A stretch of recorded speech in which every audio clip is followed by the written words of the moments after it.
Buenas tardes. Vamos a dar comienzo a la mesa de redonda, modernización de regadío, retos y tecnología. Para ello nos acompañan en la mesa don Emilio Camacho Pollato, que es catedrático de Ingeniería Hidráulica de la Universidad de Córdoba. Bienvenido.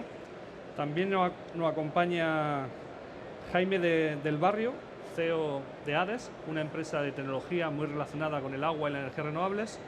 Y José Ángel Hernández Redondo, subdirector de Obra y Explotación de SEIASA, que es la Sociedad Estatal de Infraestructura Agraria. Bueno, todos sabemos que la población mundial no para de crecer y tenemos que alimentarla. Y eso se basa en mejorar la eficiencia, ser más intensivos y ser capaces de producir más con menos recursos. Para ello, el regadío juega un papel fundamental y estamos viendo cómo en España está aumentando año tras año la superficie de regadío.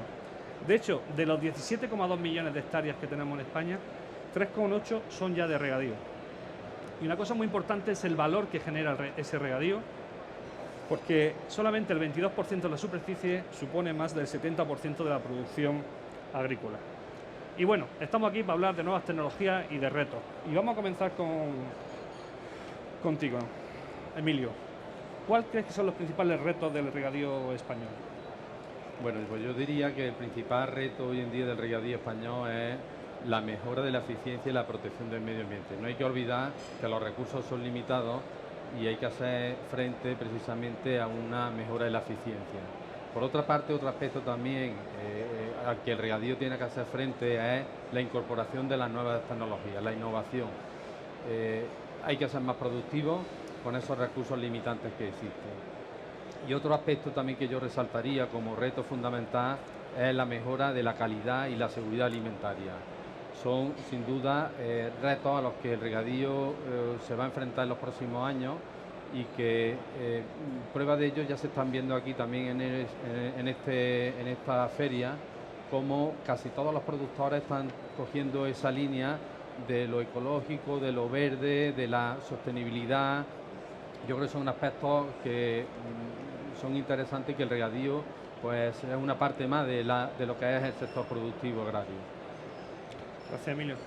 Jaime, ¿tú cómo lo ves? Bueno, pues yo sin duda creo que, dado que el agua en el mundo, el 90% prácticamente lo consume el campo y solo la mitad está, por así decirlo, eficientemente tratado, y en este país también, sin duda, como ha dicho Emilio, la eficiencia en el uso del recurso tan limitado es importantísimo. Yo añadiría a esa eficiencia el coste, o sea, el coste de mover ese regadío, el coste de la energía del regadío, de ese binomio energía y agua, que es lo que al final las dos cosas juntas son capaces de producir verde, como digo yo, verde o rojo de tomates.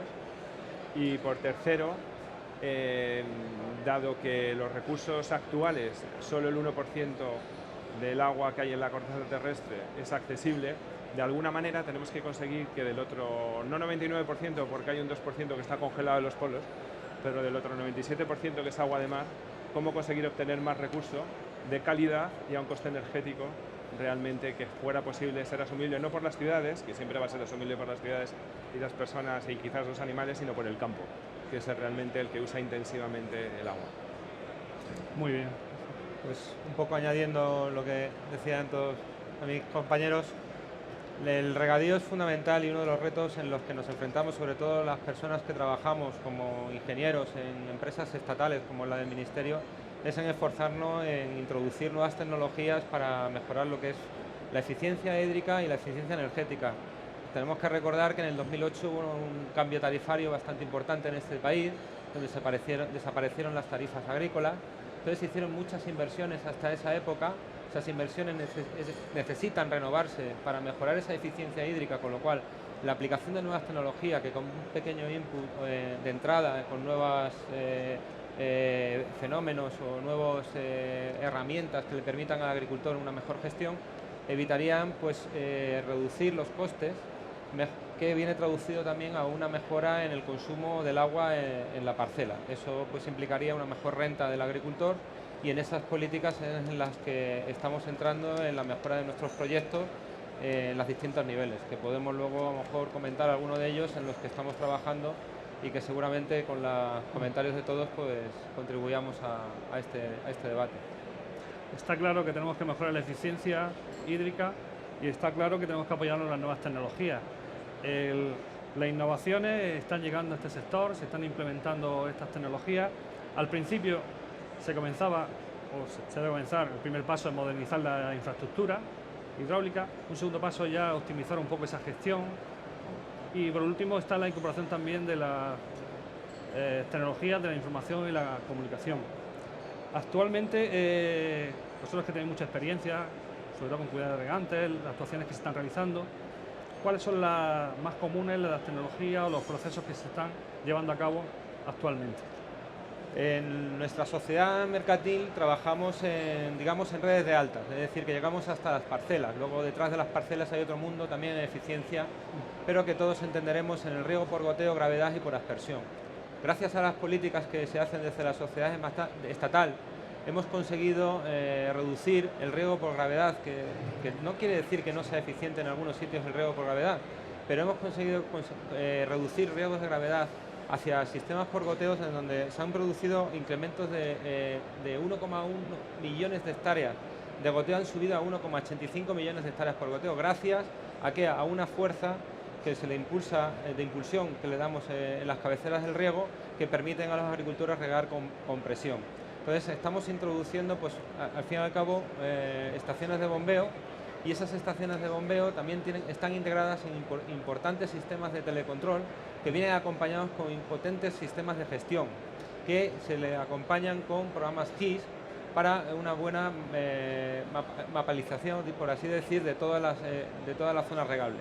Entonces, con toda esa arquitectura, el agricultor es capaz de controlar, bueno, el agricultor no, sino las comunidades regantes son capaces de gestionar hasta el último metro cúbico de agua en el regadío, con lo cual ahí está la gran maravilla de conseguir un riego mucho más eficiente con los cambios del sistema hacia goteo. Entonces, SEIASA interviene en la instrumentalización de las estaciones de bombeo con importantes sistemas de telecontrol, donde se ha hecho mucha inversión y en donde ya se están empezando a incorporar sistemas de satelital para poder llevar a cabo también una mejor eficiencia hídrica en lo que son las parcelas. ¿Pero te refieres al control de la aplicación de agua a parcela? Sí, o también se está evolucionando hacia ese sentido. Es decir, que el sistema de telecontrol que nosotros instalamos, que permite la apertura y cierre de válvulas de cualquiera una de las parcelas, y permite hacer una gestión de ese riego en los momentos más eficientes, que, como he dicho anteriormente, en las tarifas más económicas. Eso significa unos ahorros energéticos, también una mentalización del agricultor, que no es lo mismo regar por la noche que por el día, con lo cual también se van mentalizando la agricultura en el ahorro energético, porque es mayor coste. Entonces, esos sistemas de telecontrol implementados con el sistema de satelitales, pues es hacia donde vamos. Y ahora se está incorporando las energías renovables, con el tema de fotovoltaicas, en donde entraremos un poquillo más adelante. Lo dejamos para una pregunta posterior, donde también tú puedas explicarnos muy bien las instalaciones, para hacer un poco más dinámico el coloquio, y que Jaime pueda decirnos un poco qué tecnologías son las que ahora mismo se están implementando. Bueno, la descripción de lo que es la situación actual, de lo que es el estatus, yo creo que está escrito, y yo creo que de ahí analizamos cuáles son los retos realmente del sector, de un sector importantísimo que a nivel industrial, a nivel de explotación, supone el 10% del PIB hoy hasta mañana, y que se prevé crecer de aquí al año 2050 en un 100%. En un 100% en recursos, en un 100% en producción y en un 100% en gasto energético. Bien, el reto era cómo conseguir que allá donde crecen las plantas, durante la época que más crecen, que es durante la época que más sol hay, cómo conseguir explotar la energía del sol en beneficio de las plantas, que realmente lo que quieren es agua. Entonces, nosotros lo que hemos hecho es desarrollar una tecnología que es capaz de hibridarse con el sol de una manera muy amigable. Es decir, hemos creado una tecnología que es capaz de generar presión constante, porque todos los regadíos están preparados para una presión constante determinada, manejando una energía tan fluctuante como es el sol. Porque el sol por la mañana apenas nos entrega 2-3 hercios, al mediodía 120 y por la tarde, cuando anochece, otra vez 2 o 3 hercios. Lo pusimos el año pasado en el canal Alguerri Balaguer en marcha, y llevamos 7-8 meses operándolo, y lo que nos hemos dado cuenta es que no solo tenemos un rendimiento volumétrico del 100%, porque son bombas que trabajan con alto rendimiento a presión constante y son de desplazamiento positivo, sino que es que además estamos trabajando con un rendimiento de un 96%. Y eso significa que yo soy capaz de, con los primeros rayos de la mañana, sin algoritmos, sin acumulación en litio ni nada, de una manera absolutamente mecánica, natural, conseguir elevar a una MCA o dar una presión constante con alto rendimiento con apenas 4 hercios. Y esa misma bomba y ese mismo sistema es capaz de pasar de bombear 10 litros por segundo a bombear 100 o 150 o 200 o 300 litros por segundo cuando tenemos 120 hercios al mediodía. Estamos hablando de claro, sistema. esa magia, o sea, realmente esto es un hito, porque no hay una tecnología que sea capaz de bombear ordeñando el 100% de la energía del sol, sobre todo con la tecnología tan buena solar que tenemos de captadores solares hoy en día, que apenas tienen una capacidad de rendimiento un 20, 21, 22%. Entonces, allá donde hay campo, allá donde crecen verde, como yo digo, hay sol. Y lo que tenemos que ser capaz es de reconvertir, de ir poco a poco migrando esos consumos de energía tan costosa, sobre todo cuando más se necesita, que son en las tarifas caras, para conseguir que el campo siga trabajando con una especie de tarifa P6, 24 horas al día, los 6 meses de riego al año. Y eso yo creo que es... Bueno, al final estamos entrando en el tema de eficiencia energética. Uno de los mayores costes del riego es la energía, y es ahí donde más se está trabajando. En este caso, si es posible, vincular con renovables.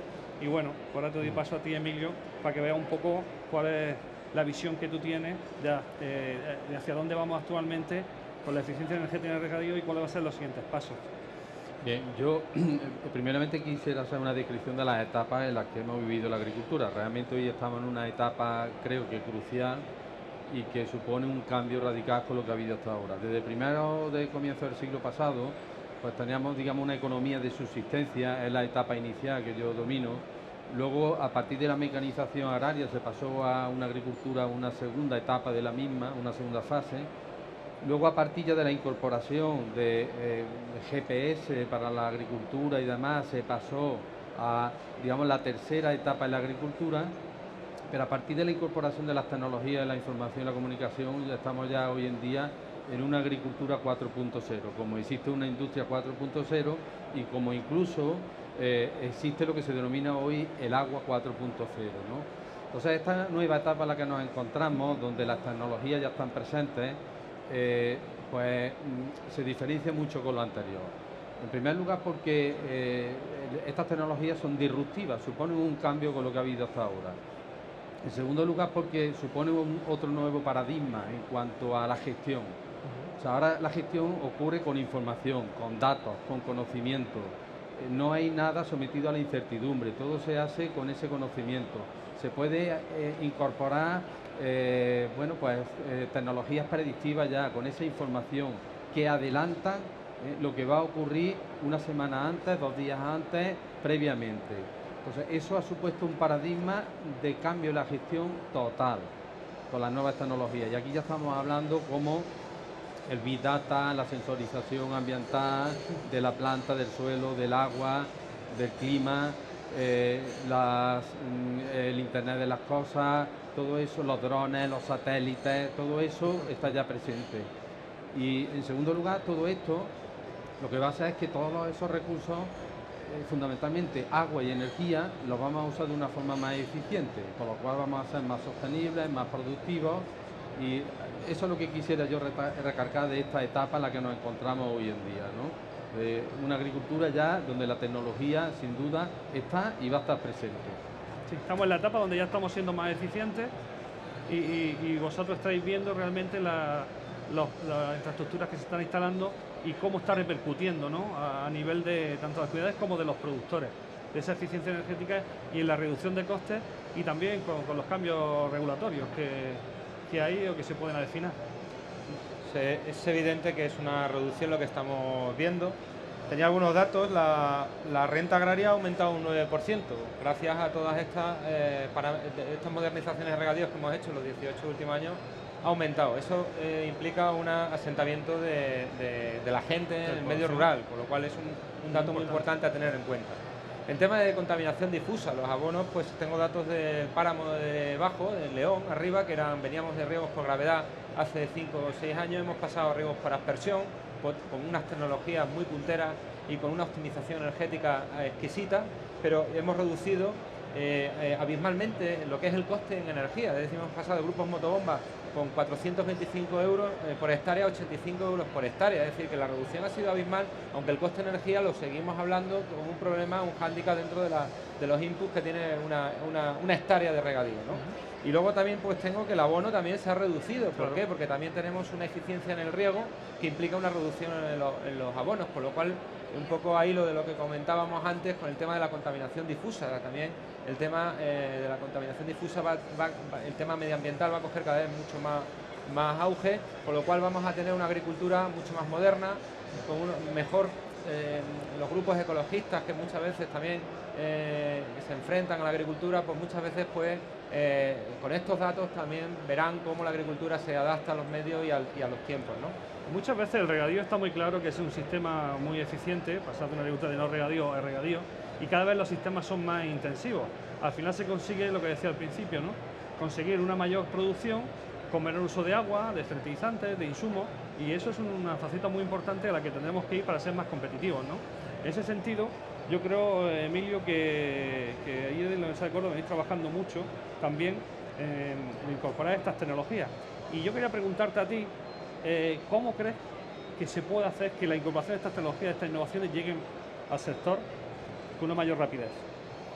Bueno, esa es quizá la principal limitación que yo creo que existe hoy digamos, la recepción de las tecnologías por parte de los agricultores. Y en mi opinión son varios los factores que intervienen. No hay que buscar la causa en uno en concreto, sino que son varios. En primer lugar, quizás sea toda una tecnología, puesto que es muy incipiente, estamos hablando de una tecnología poco madura, con escasos 10 años. Hay un gran desconocimiento todavía de lo que puede hacer esta tecnología. Eso es un factor. Otro factor es que también falta formación. O sea, hay que tener en cuenta que la aplicación de estas tecnologías muchas veces requiere equipos multidisciplinares con diversas digamos, formaciones que es difícil hoy día encontrar.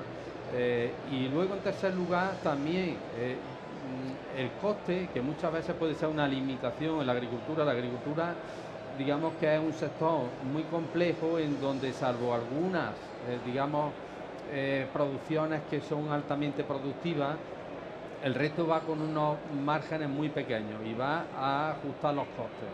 Entonces eso también puede limitar el uso de las tecnologías. Y también otro factor que yo creo que puede ocurrir también es la gran desconfianza que tiene todavía el agricultor a que esta tecnología sea fiable. Per se, es decir, por la propia tecnología y por parte incluso de las empresas. Ha habido ya algunos casos, empresas que han aterrizado en el sector de una forma muy fuerte y sin embargo, pues al cabo de unos cuantos años, pues esas empresas pues no han sido capaces de seguir al frente, con lo cual todas estas cosas hacen que los agricultores, que son muy conservadores, a veces no son receptivos ante la incorporación de estas tecnologías. Hemos hablado de barreras en la incorporación de la tecnología, quizás el ciclo de madurez que estabas comentando ahora mismo de la tecnología, cada tecnología tiene que pasar su ciclo, puede ser una cosa importante. Después volveremos a hablar por el tema de cómo podemos incentivar que realmente sí se haga esa incorporación, pero bueno, una visión como una empresa tecnológica que se encuentra con el día a día, cómo lleva a cabo sus proyectos, yo creo que esa es una buena pregunta para ti, Jaime. Pues sí, la verdad es que cómo implementar alta tecnología en un sector primario que realmente es muy conservador, sí. Pues no hablando de tecnología, yo lo que he descubierto con comunidades regantes y tal, es que tenemos que hablar su propio lenguaje. Ellos realmente no tienen que comprar tecnología, ellos tienen que seguir entendiendo que lo que tienen al final es tanta agua a presión tal semana del año.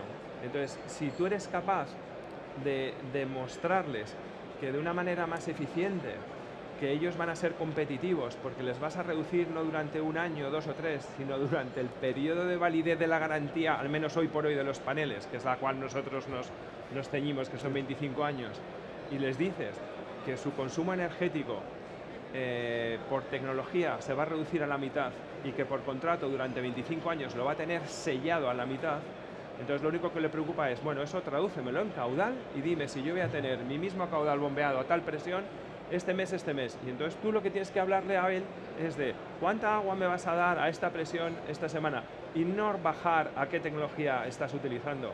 Es verdad que luego a ellos les gusta saber que la tecnología que estás utilizando pues es una tecnología de captación solar, que justo además en verano mete seguimiento con seguimiento azimutal y cenital, por el hecho de que en verano hay un 70% más de rendimiento de ortocaso. Es verdad que luego tú les hablas de que eso lo transformas en una presión hidráulica, que luego es la que mueve una... Al final le cuentas todo, porque él tiene que saber lo que estás poniendo su... Pero a él realmente lo que le importa es, voy a poder regar con el sol el día 21 de junio desde las 8 de la mañana hasta las 8 de la noche y luego incluso por la noche hay sistemas alternativos que me puedas hacer o pensar en balsa en altura para seguir regando con presión constante. Eso es lo que quiere. Entonces es hablarles lo justo de la tecnología para que ellos tengan el aseguramiento de su recurso. Está garantizando un servicio a un menor coste, Eso es. que es lo que están buscando, ¿no? Y ahí, Gracias a la tecnología. pero ahí yo siempre también he pensado que muchas veces a la hora de implantación de la tecnología es muy importante el tener los primeros usuarios, los primeros casos de éxito, ¿no? Muchas veces empieza una comunidad regante o empiezan los agricultores pioneros y eso hace donde se pone a punto la tecnología y a partir de ahí es donde ya surgen mucho más proyectos. No sé si está pasando así realmente. Lo que quería añadir, Iván, esa línea, porque hablar de tecnología, pero tenemos que recordar que hace 4 días no teníamos WhatsApp en el móvil y el que más y el que menos estaba mandando un SMS, pero es que estoy hablando hace 4 días. Es decir, que es verdad que nosotros en SEIASA empezamos a funcionar en el 2001, a hacer obras, aunque la SEIASA se funda en 1999, pero es a partir de 2001 cuando empiezan las primeras obras.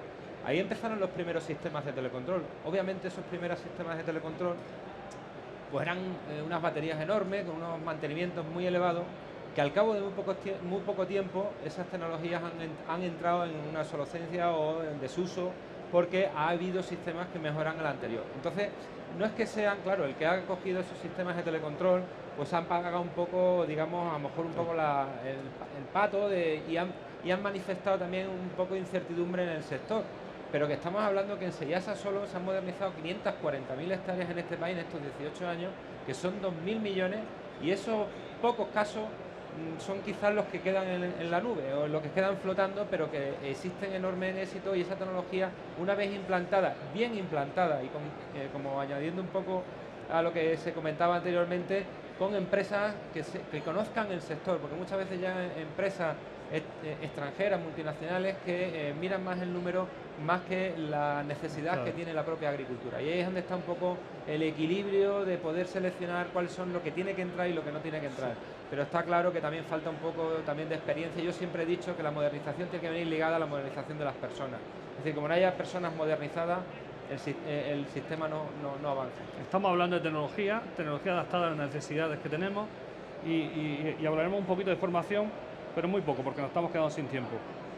¿Qué necesidades o qué carencias creéis que tenemos un poco a nivel de formación, tanto de los usuarios como también a veces incluso de la propia empresa? Bueno, pues yo creo que es una limitación importante la que hay por parte de los técnicos, incluso a formación en las nuevas tecnologías. Yo vuelvo a repetir, con estas tecnologías no llevamos ni 10 años. El primer teléfono inteligente surge en el 2008. Y a partir de ahí empieza la digitalización, digamos, y el mundo de las comunicaciones se abre, ¿no? Entonces, eso unido a que casi se requiere equipos multidisciplinares hoy en día, unos que dominen el tema de las comunicaciones, otros que dominen el tema de la inteligencia artificial, es decir, el que haces con los datos que tenemos. Pues eso son, digamos, formaciones nuevas, que no están en los planes de estudio de las titulaciones, las cuales son muy poco dinámicas. Ajustar los estudios universitarios a lo que demanda la sociedad se requiere años, no se hace de forma inmediata. Sin embargo, estas tecnologías han aparecido de pronto Rapidísimo. y van mucho más rápida que cualquier proceso de definición de un plan de estudio. Sí que se están ya dando los primeros máster de Agridata, precisamente en mi universidad. Este año se imparte el día 9 de noviembre se inaugura el máster de Agridata, un máster que desde la Escuela de Técnica Superior de Ingeniería Agronómica y Montes hemos montado para el curso que viene, pero ha sido gracias a que, bueno, pues nuestra escuela es muy dinámica y ha podido atender estas necesidades. Pero yo creo que hace falta todavía mucha formación por parte de los técnicos.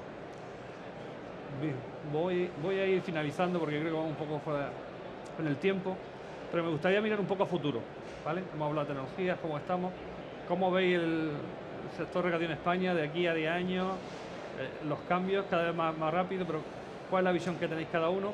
Y apunto una pregunta, Jaime, que tenéis bien. ¿Cómo vamos a garantizar un poco y qué tecnología puede hacer que garantice, voy a empezar por ti, esa disponibilidad de agua, ¿sabes? Bueno, pues yo desde luego no es que sea optimista por naturaleza, sino creo que la tecnología, y en nuestro caso lo estamos viendo, nos va a ayudar a combatir los dos mayores retos. Yo creo que el mayor reto ahora mismo es el tema de eficiencia energética, cómo conseguir el campo, por así decirlo, ya está solarizado, las plantas crecen porque hay sol, si no, sin CO2, humedad, temperatura y sol no crece una planta. Entonces lo que hay que conseguir ahora es de qué manera seguimos trabajando con la energía del sol